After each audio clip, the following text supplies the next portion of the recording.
questions. What did that win down in West Virginia mean for you guys? You know, we heard from Blake and Coach talking about how you guys really needed a win, but what was it like afterwards when you actually got it? I think first of all, it's West Virginia. You know, it's a backyard brawl, so it's like a special win. But also, from the losses we came from, it was also about us and like super important for us. So I felt like it was a super special moment to win the backyard brawl and to get back into a winning sensation. And now we gotta focus up onto the next one. Yeah, I agree. It was definitely a special win. Just to go in somebody else's, our first like actual away game, go get it on the road against your rivals. That was definitely a good feeling. Bob, did you go into that game with a different mindset than the previous games? Because you took a little less shots, but still had a strong game scoring the ball and passing the ball.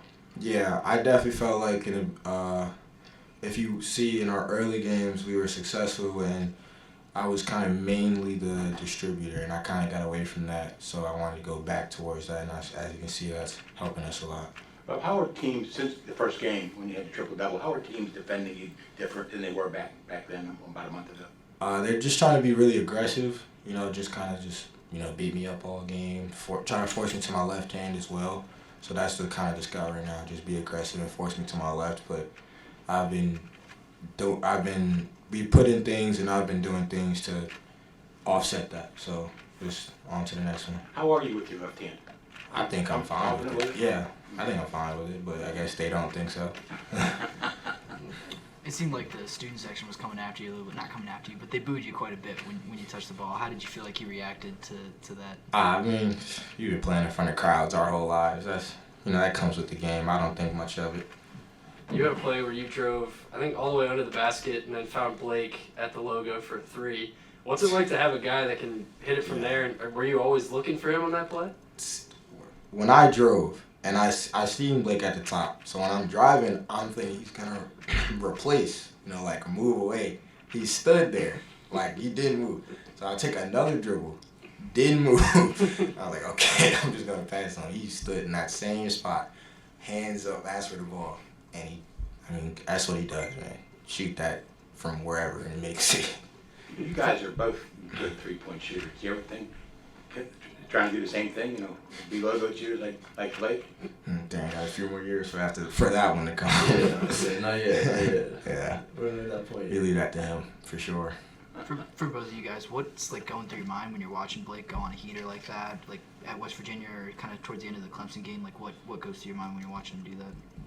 I don't know, I don't know if you can see my reaction, but when he shoots that step back from the logo, I'm like, did he really just make that? Like, for me, it's just watching the ball go in, and I'm going back, like, did he really just make that? Like, how can you guard it? Like, as a defense, how can you even guard it, It's just, he got that thing that when he gets in that role, in that heat, you can't really do anything to stop him. It's a little different for me. Obviously you're excited. I mean, that's your teammate hitting a three, but for me, it's like, and we actually were talking about this early in the locker room, Blake's always the first one here. You walk in, he's already walking in the locker room drenched full of sweat. It's like, you see him work so hard, it's like, that's gonna go in. He works for that. He's gonna get rewarded for all the work that he does. Yeah, that happened to me. I got here the next day to the game. I got here at 10:30, 11, and I walk in the locker room's empty. I'm like, damn, I'm the first one here, Damn, yeah. 10 seconds later, Blake was in the locker room, full of sweat. Yeah. I'm like, come on, bro. Come on. That was yesterday. Yes. Yeah. What kind of leader is Blake? How does he lead you guys? Because last year, obviously, you guys had all those veterans. This year, he seems like the main leader on this team, but how does he lead? I feel like first of all, he leads with example.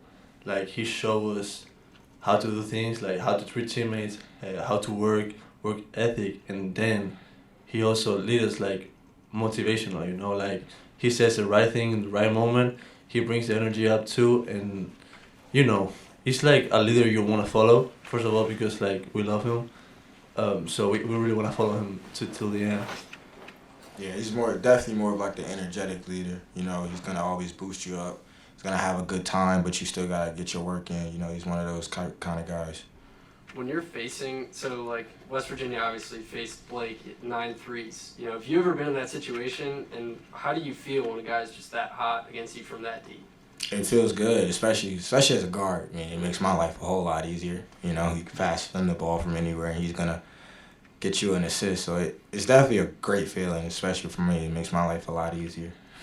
Yeah, and like I feel like for the other team, it's like taking a big punch, you know, because like you're playing your defense, you're making a guy shooting from the logo, and he hits it. Like now, especially like when we're in a roll, and now he hits it, it's like the defense take a punch, and now they're like, so it's like for us it's better. My bad, my bad, my bad. My bad. Can't say that, bro. I won't put you on. Luka, I'm like Luka. You're not Luka.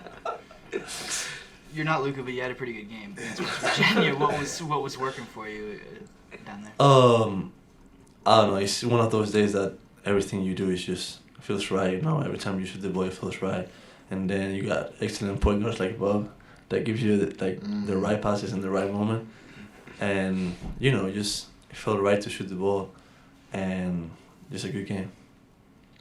Last year, you guys, there was a lot of work with you guys in the forwards, trying to, toughen you guys up. Tim would use the shield. What kind of things are you guys doing this year to get you guys ready for physical play? ACC play comes in a few weeks here. We're still doing all the hitting from Tio, that's for sure.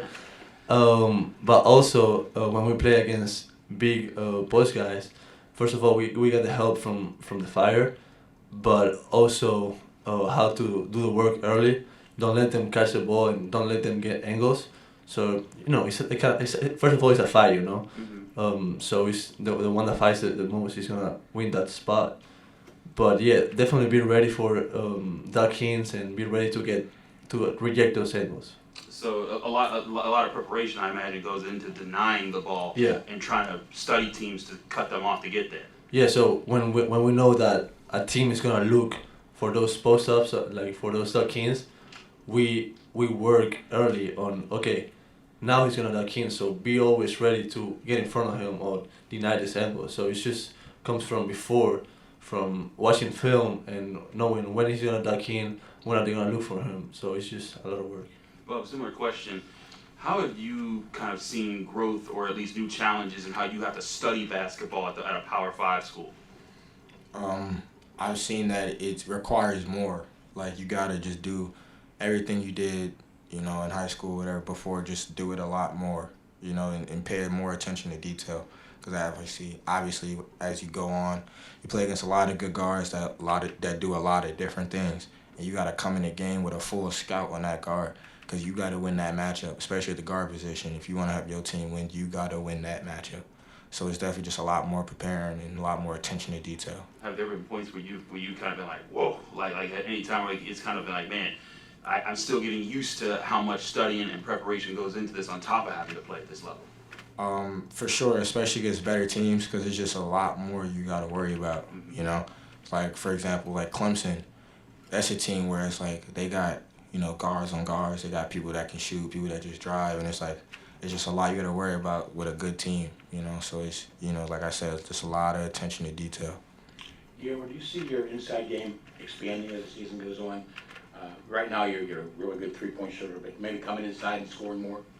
Yeah, definitely. I feel like once you get more confident with the ball, you get, I don't know, like you have more patience and stuff like that. So I gotta keep working on that, and also like once teams know that I can shoot, they're gonna start like pressing up. So now I gotta be able also to drive the ball and to find my teammates. So just keep working on it and keep watching film and see the things where I can improve. You guys have gone through a pretty brutal stretch, 5 straight against Power 5 opponents. What have you kind of learned about this team that you maybe didn't know before? First of all, I think like that was great for us because ACC, all the teams this year are looking really good. So we gotta get used to like going back to back against really good teams. But it also feels good, It feels good to play against competition, and it feels good to get punched and look at the guys with you and be able to connect and get off the mat and get back to it. I would say one thing I learned is that no matter, we have games where we shot the ball great, as you can see, like last game, we got games where we shot the ball horribly. But one thing I learned about us going against all these good schools is that we never give up. Like, we're going to stick together. We're going to try to play the game out to the end. And I really like that about this group of guys, for sure. Blake talked to us about how you and Jalen are going to get it. He keeps telling everybody that to watch out for y'all. What kind of stuff does he say to you guys, like day in and day out of practice, or just when you guys are just around being guys? Blake always tells us to just be confident and trust your instincts. He recognizes that me and Jalen, I would say we're pretty decent basketball players. So he just says, trust your instincts. A lot of people are gonna tell you to do a lot of different things, but at the end of the day, you're the one with the ball in your hands. So just make the read that you think is gonna be the right read, and if it's not, he said he's gonna let us know, and he's gonna let us know. Is Ish the same way, or is he different? Yeah, Ish is the same way. Ish says the same thing. Just trust your instincts. They believe in us, and we believe in them for sure.